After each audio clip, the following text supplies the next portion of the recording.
And as I said, we do have a special show for you today. An American of Southeast Asian descent who has been doing amazing, amazing work in California and with links to Thailand and Southeast Asia. So let's bring her in the show. Chanchanit, welcome. Swatika. Swatika. And I was in Los Angeles for a while, so we have lots of stories to share. And we both have associations to the great University of California, Los Angeles. Yes, we're both Bruins through and through. What Bruins? Go Bruins. And I'm a double Bruin.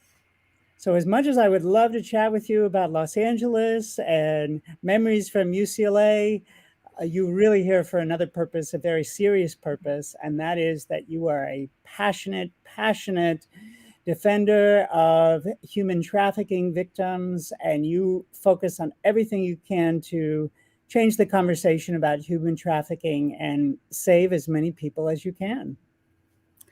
Well, we try. It's a very difficult, laborious task, but it's well worth it when you're able to transform lives for the better and help people get their dignity back and be able to lead independent, productive lives, having gone through the trauma of their experience as enslaved workers or victims of trafficking or slave labor. So what I like people to know is that with the discovery of that case, that landmark case in 1995, that was just the tip of the iceberg, because since then, 26 years later, we have a phenomenon that's growing unabated, and it's a heinous crime.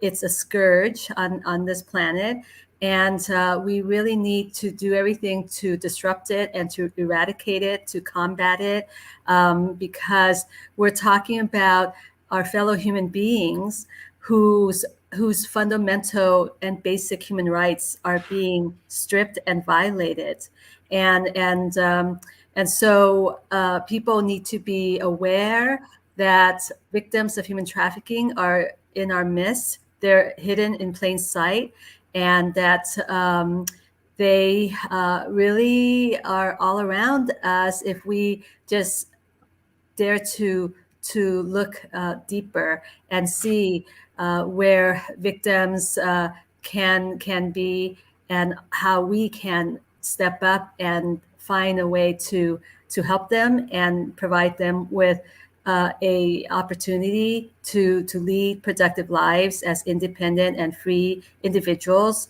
We take for granted that we have our freedom. A lot of times these workers and victims of sex trafficking, because they're both victims of labor trafficking and sex trafficking, are held against their will and have no freedom and are unable to have the autonomy to make decisions for themselves. And Chanchanit, you said something that is so disappointing to me and maybe disappointing to our audience. And you said that this is a growing phenomenon. And many people would like to believe that it's reducing through all the good work that people are doing. What are some of the factors that are making human trafficking increase? Well, we have this globalized economy where there's always a race to the bottom, where corporations are always seeking to find a cheaper source of labor. We as consumers are benefiting from these cheaper goods. So we need to really think twice about the products being made and being manufactured, and who's behind those products. So those are some of the factors, but a lot of times, especially in cultures where you have this kind of fatalism, where the poor accept their lot in life as their fate, they then fall prey to being victims because they feel that perhaps this was what fate has has given them, so they come to an acceptance that they are exploitable, and there's really no choice in the matter. And so so you have cultures that have socialized people into thinking that this is just their fate. You were recently recognized by the President of the United States in January, and I would love for you to talk to our audience a little bit about that. How did you find out that you were going to be recognized, and how did the ceremony go, and were you able to talk to the president? Please share a little bit of that story with our audience. So they nominated us, and we just left it at that, and we had no idea where that went and what that would translate to. And then lo and behold, in January, we found out that we were selected for the Presidential Award in extraordinary efforts to combat trafficking in persons.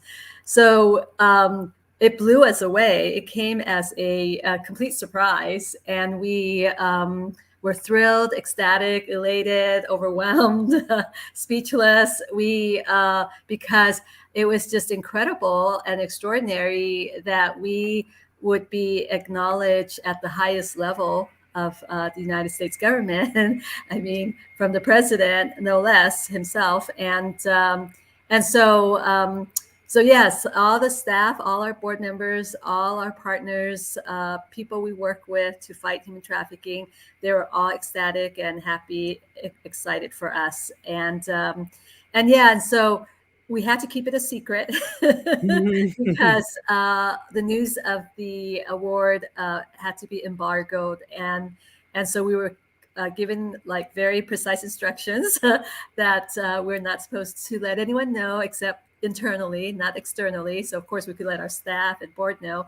And then we were to attend the ceremony via Zoom or online because of COVID. We couldn't go to DC to accept it in person. And on behalf of the president, it was the Secretary of State, Anthony Blinken, who presented the award to us online. And his words, remarks were just like amazing, really helped people understand the history of our work, because we've been doing this for now 26, 27 years. In fact, we're like really the pioneer in this field of combating human trafficking, going back to that first case of modern day slavery in the US, the Monte case in 1995 that I mentioned at the beginning.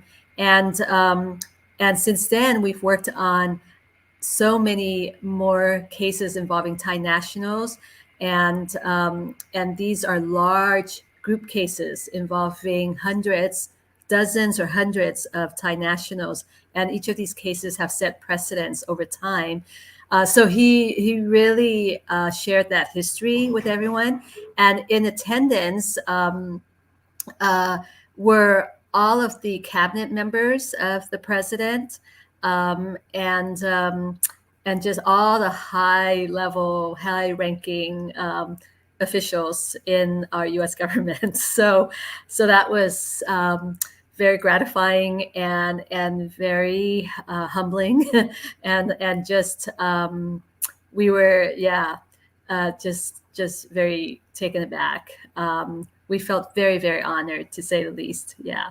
But it really just makes it even more important why we need to continue this work, because yes, the problems is still persisting, and so we can't really sit on our laurels. There's no time to rest. But of course, the acknowledgement and the recognition really was a boost to our morale and our spirit, that we can't let this work that can cause vicarious trauma on us, because it's just so depressing to see human beings being violated in that way. Yes. But at least knowing that we have the support of the President of the United States, it helps us just charge ahead. Yeah, sometimes when I'm reading about human trafficking or hearing stories, watching news reports, I do get very depressed. But what keeps me going, what keeps me enthusiastic, is seeing the energy of organizations such as yours, people such as yourself, being recognized, doing good work, and knowing that the US government is solidly committing to doing what we can on this issue, and particularly for Southeast Asians, both in Southeast Asia as well as those who are living in the United States. How do they find out which companies are the best to purchase products from? Yes, it's not very easy. Unfortunately, it's very difficult. You really have to be critical of every product that you purchase, from everything you wear to the coffee you drink to the chocolates you eat. You have to determine whether this product can be slavery tainted.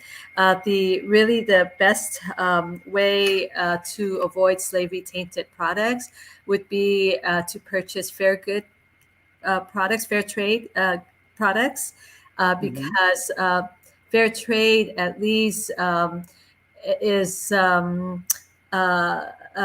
like basically a way of knowing that the producer was paid a fair compensation for his or her labors to Mm-hmm. produce that particular good. And so yes, at least you can have confidence that that person was not enslaved to produce that particular product or good. So And we fair trade. certainly all do want to recognize companies that are making an effort to avoid selling products that have been made by slave labor. So it's wonderful, and usually the products have some kind of label on them, correct? Yes, fair trade products have labels, and then there are companies that make an effort to let the consumers know that they're a socially responsible corporation, and that they try to abide by social responsibility, corporate social responsibility. In California, we had worked with the Coalition to Abolish Slavery and Trafficking, an organization that we co-founded back in 1998, around what's called supply chain bill. And the supply chain bill is a bill in the state of California that basically forces any business doing $100 million worth of business to disclose their supply chain. And then that way consumers will know if it's slavery tainted, once you kind of go down the supply chain. And so there's got to be a label on that Mm-hmm. product as well, Mm-hmm. of the, where the source of the product comes from. Just think for a minute, how is it that it could be that cheap? That Mm. meant that the cost of labor Mm. must have been very cheap, and so that could be suspect. And so you may have to think twice about purchasing it, because you really don't know then how basically the labor for that product was used, if the labor was a form of slave labor or not. Um, and maybe it could be children who are picking the cotton that's used to make denim. That It is could a really good point. it That could is a be yeah really it could good be way to yeah it could think be when you yeah are out shopping. If the yeah. product seems, and you start thinking, how could it be this inexpensive? There may be a reason. This occurred in Mhm. 1995, and Mm. here was the makeshift residential row of duplexes, or a residential building, and they were rows of duplexes, 2 stories, where the Thai workers were housed on the upper floors, and then the bottom floors were turned into makeshift garment factories. Now, of course, what's ironic is that there's a sign in front of the building that says "Welcome to friendly El Monte," which is a city just east of Los Angeles. However, it was not friendly at all for these workers, Mm. because sadly they were held against their will, and there were they say barbed wire surrounding the compound. This is the compound before, after the discovery, and then after, of course, the workers were set free, and so none of those barbed wires are there anymore. And so, yeah, but you could go to next slides, and you'll see how the workers were packed in, living in just atrocious conditions. And you can see the windows are boarded up because workers were not allowed to see out, because also they don't want people from outside to see the workers inside as well. And in case the workers like wanted to plead for help and wave to people outside, they were prevented to do so because the windows are all boarded up. Next slide. And that's the makeshift factory, the clandestine factory that workers toiled behind garment machines for hours on end, nonstop, practically 7 days a week, to pay off a debt. They were in a form of debt peonage and a form of indentured servitude. And you could go to the following slides. So they toiled for years, as long as 7 years, and more photos of the sleeping quarters of workers. They're just like mats on the floor, and they only had maybe 1 or 2 hours allowed for them to sleep, because most of the time they were like a cog in the wheel, constantly working to produce a lot of garments that were then later sold by major retailers who benefited off of slave labor, because us consumers were purchasing these apparel like at 1,000% profit for exorbitant profit for the retailers, because workers were practically not paid at all. You could continue all the slides, just keep going. Yeah. And so that's the example of the barbed wire and while my assistant is going through some of these slides, I wanted to ask you, so one of the things that strikes me is from the exterior, it looks like a similar place where many people live in Los Angeles. You would not detect the conditions and the forced labor that was going on inside those residences. So how do people start to detect that something was askew in this complex? Right. That's why I was saying earlier that slavery, trafficking can be hidden in plain sight, because it could be right there and you wouldn't even know it. And in this case, it was exactly that. These workers, 72 of them, were hidden in plain sight in a residential neighborhood of El Monte, which is a suburb east of Los Angeles.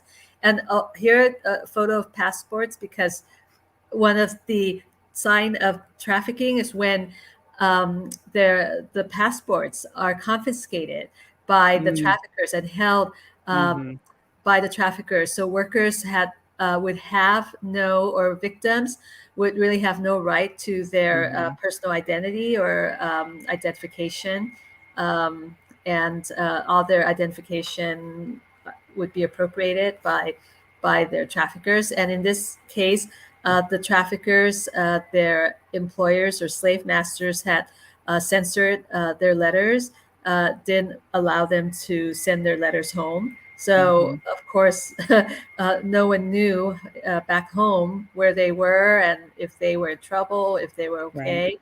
Now, going back to, that residential area. So, so they were housed in these apartment duplexes and complexes. So no one suspected. How it got discovered was because in the course of 7 years, 10 workers escaped And eventually, that led authorities to the discovery, and the authorities spent a couple of years doing surveillance on this site, this property, to collect all the evidence, enough evidence to then go into the compound. And initially, of course, they needed a search warrant, but that didn't come through from the magistrate. So later they then used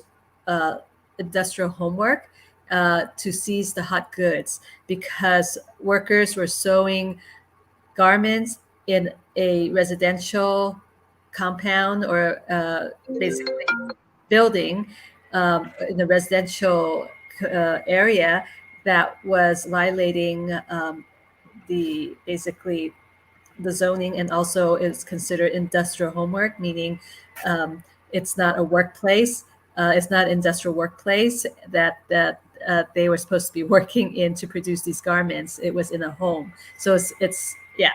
So then it's called industrial homework, and that's a violation. And so as a result, workers were freed when we were able to go in and get the hot goods, meaning the pieces of garments that they had sewn. So yeah, if you want, you could go on to, and that's how finally they were liberated. Wow. Well, at least the story ended well. How do people prevent themselves from getting Oh into the yes, yes, yes, situation of being trafficked? What are some warning signs for which they should be looking? yes, absolutely, absolutely, yes. The vulnerable members of any given society in any given country, especially where there's a great deal of poverty, and there's a desperation to support one's family, but economic opportunities just don't exist. A lot of times, these individuals fall prey to traffickers and recruiters. And so there needs to be a lot of education in those sending countries where the victims are coming from into the destination countries like the United States. So there needs to be a lot of education on the ground, telling these vulnerable members of that society that sometimes, these offers of a job in a foreign country that's paying this amount of money may be too good to be true. and some of the signs are like, if they for example tell you that you need to go take out a loan to pay for the recruitment costs, to take out a loan to pay for the transportation costs. That's already a sign, because these are poor people. They then, they would not have the means to take out a conventional loan. They would have to go to like loan sharks, for example, and they may end up losing their ancestral homeland, like their farm or what have you.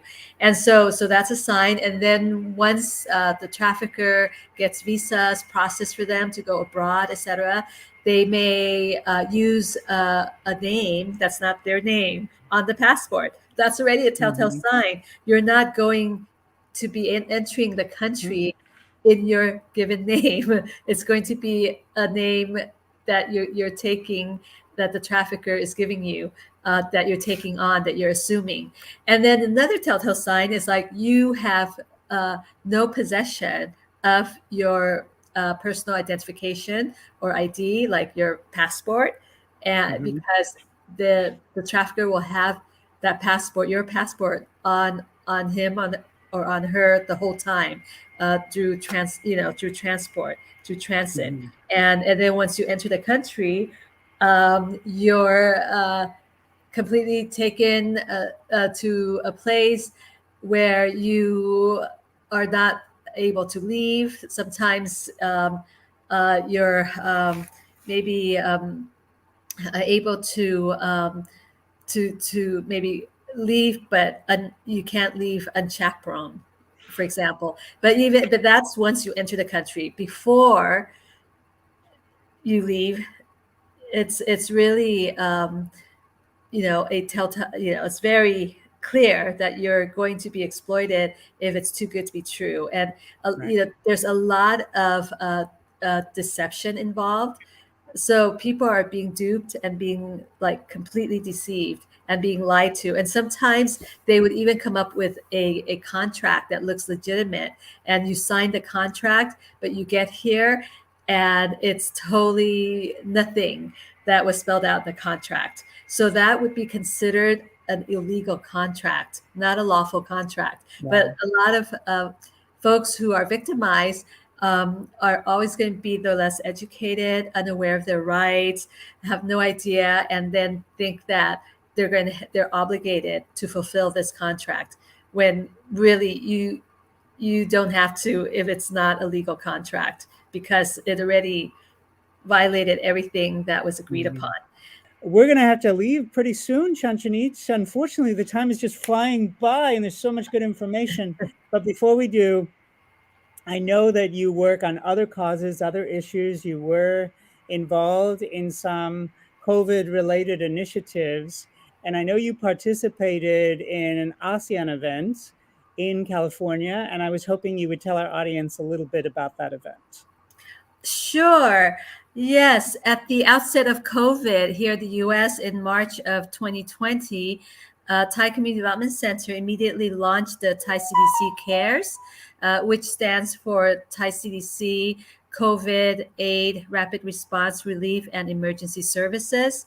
And what we set out to do was to bring and render immediate aid and relief to vulnerable members of our community in the Thai community, the housing insecure, the traffic victims, domestic violence victims, the low income, limited English proficient immigrants, seniors, the small businesses, the undocumented, the food insecure. And so we were concerned about the issue of access and equity to healthcare and vaccinations and COVID testing. And so we immediately distributed food, meals, and produce.